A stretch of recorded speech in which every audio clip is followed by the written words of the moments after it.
소문으로 들었어로 넘어가겠습니다. 자, 오늘 DB금융투자 을지로금융센터 차장 이영로 차장님 나와 계십니다. 어서 오세요. 예, 안녕하십니까.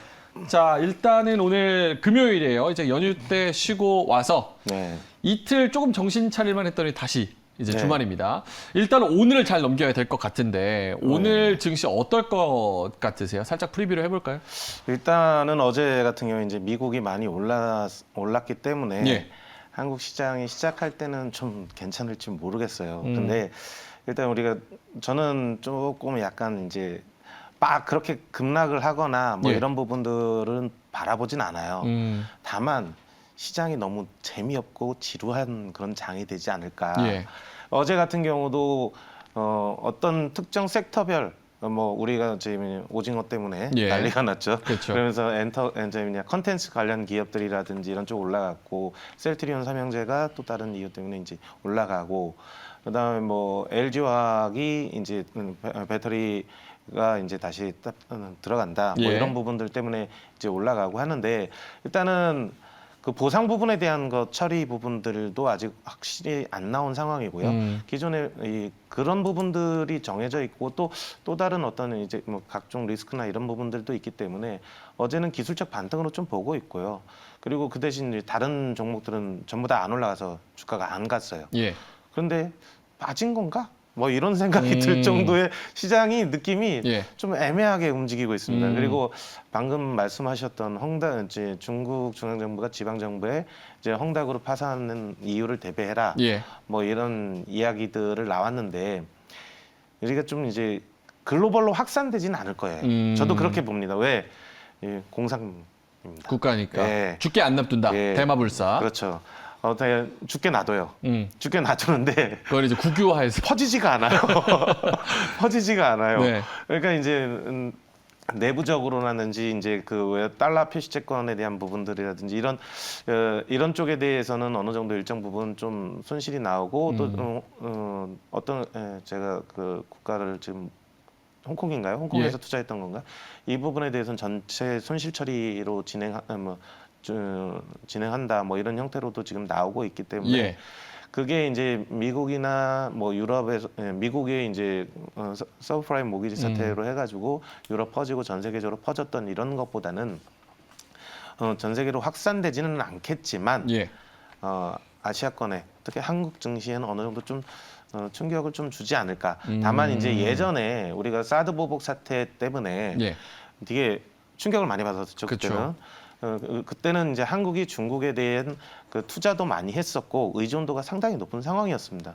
근데 지금은 그때 이후에 어느 정도 일정 부분 좀 조정을 받고 있고 내성도 좀 쌓여 있는 상황이라고 저는 판단이 돼요. 예. 그렇기 때문에 일부 좀 조정은 줄 수는 있겠지만 전체적인 하락은 이렇게 가진 않을 것이고 그렇다고 상승도 좀 못 가는. 아, 지지부진한. 네. 계속 축 처지는. 네, 그래서 일정 부분은 어떤 이슈가 나오고 테이퍼링이 완전히 이제 시작이 되고 뭐 이런 부분들에 대한 리스크가 이제 계속적으로 이야기 나왔던 부분들이 해소가 된 다음에는 재차 상승할 수 있겠지만 조금 그런 장이 되지 않을까. 예. 뭐 이제 제 개인적인 소견입니다. 그렇죠. 투자하시는 예. 분들한테는 물론 주가가 올라가고 주식 가는 게 상당히 좋긴 하지만 지금 시장은 저는 좀 그렇게 바라보고 있고 알겠습니다. 좀 그렇습니다. 자, 지금 전략을 뭐 말씀을 해 주셨으니까 그러면은 뭔가 이슈가 있고 모멘텀이 살아있는 그런 종목, 그런 섹터 네. 위주로 이제 같이 올라간다 이렇게 생각을 하면 될 거 아니에요? 예, 그렇죠. 그때 다 대응을 해야죠. 그래서 이제 소문으로 들었소로 이제 넘어가면은 개별적인 종목 이슈 있는 예. 그런 살아있는 모멘텀이 살아있는 종목들 얘기 한번 네. 해보도록 하겠습니다. 오늘은 어떤 종목을 좀 예. 봐야 될까요? 일단 뭐 오늘 이제 갖고 나온 종목 말씀드리기 전에 시장 자체가 이제 방금 전에 말씀드렸던 것들은 어떤 특정한 섹터라든지 이런 부분들 지지부진하고 기관 투자자분들이라든지 외국계 투자 같은 경우도 환율에 좀 저는 영향을 좀 많이 받고 있는 것 같아요. 환율. 예, 이런 부분들로 이렇게 갔을 때는 어쨌든 이 큰 두 축이 잘 건드리지 않는 종목들 예. 이런 종목들은 또 상승률이 좋을 수도 있다. 이렇게 좀 바라보고 있고요. 물론 이제 그래서 일단 말씀을 드리는데 오늘 갖고 나온 거는 물론 외국이나 기관들도 건드리고 있는 종목입니다. 예. 애경유화를 갖고 나왔습니다. 애경유화. 예, 어제 좀 많이 이야기가 나왔던 것 같고요. 제가 예. 8월 달에 한번 소개했던 종목이기도 한데 애경 유화가 이제 화학 3사가 이제 통합을 합니다. 그렇죠. 애경 케미칼이라는 회사로 11월에 출범을 하는데 합병 기일이 11월 1일, 그다음에 신주 상장일이 11월 16일입니다. 그래서 일단은 이 합병을 통해서 시너지를 극대화하겠다. 그래서 2030년까지 매출 4조 원에 영업이익 3천억 이상 목표를 갖고서 가겠다. 근데 올해 이제 작년에 비해서 올해 매출액이 점프했습니다. 그래서 1H21이라고 요즘 1H라고 좀 많이 얘기해요. 상반기 부분에 대한 이 실적 부분들이 전년도 친적에 거의 근접하고 있는 실적이에요. 그래서 상당히 좀 좋아지고 있고 최근 들어 코로나 이후에 특히 이제 그 친환경 쪽으로 가면서 의외로 화학 업체들이 그 실적들이 되게 좋아지는 걸 보실 수 있을 거예요. 예. 그래서 최근에 화학 연료는 업체들의 실적들이 좋아지고 있는 그 와중에 애경유화도 이제 본격적으로 적극적으로 좀 한번 대처를 하겠다라는 그런 제스처로 좀 보여지고 있고요. 애경유화하고 AK 캠텍, 애경화학 이 세 가지 회사가 하는데 애경유화가 이제 보시게 되면은 이제 가소제, PA, 바이오디젤 중유 뭐 이런 부분들을 만들고 있고요. 그다음에 AK 컴텍이 계면 활성제, 이게 세제 부분입니다. 이게 기능성 수지, 도료의 원료를 만들고 있고, 애경화학이 코팅, 경화제, 접착제 이런 부분들을 만드는데 어떻게 보면 가장 기초가 되는 건 애경유화가 만들고 있고요. 예. 그다음에 AK 컴텍이랑 애경화학들이 그 기초되는 소재들을 갖다가 다른 제품들로 이렇게 만들고 있고 애경유화 같은 경우는 이제 뭐 PA라든지 이런 것들은 PVC 파이프 같은 거나 만들 때 가장 많이 쓰고 있고요. 이게 이제 국내 1위입니다. 애경유화가 이런 부분들에 대한 적극적인 이제 합병을 통해서 광고 마케팅 어쨌든 뭐 이런 부분들에 대한 것들을 좀 어느 정도 조정을 하고 그 부분이 새로운 이제 투자를 하려고 하겠죠. 예. 이제 물론 회사의 속사정은 정확하게는 제가 잘 모르겠지만 이런 합병을 통해서 간다라는 거는 그런 쪽으로 가기 위한 수순이지 않을까 이렇게 좀 보여지고 있는 거죠. 약간 저는 애경 뉴스를 보면서 애경이 사실은 항공 사업을 이제 열심히 해보려고 제주항공 그것도 이제 잘 나가고 있었거든요. 네, 사실 내용도 굉장히 좋고 성장성도 좋고 그러고 있었는데 코로나라는 갑자기 뭐 불확실성을 만나가지고 미래 먹거리를 화학 3사를 합병하면서 좀 승부수를 보겠다. 이런 지금 전략인 것 같은데 아무래도 그룹 전체 포커스가 여기 맞춰지다 보면은 투자자 입장에서도 굉장히 좀 기대감을 갖게 하는 그런 사업들이 여러 가지가 있지 않겠습니까? 그렇죠. 예. 그리고 이제 뭐 아까 방금 말씀하셨던 그 제주항공 같은 경우도 해외로는 못 나가도 제주도는 엄청나게 몰려가고 있습니다.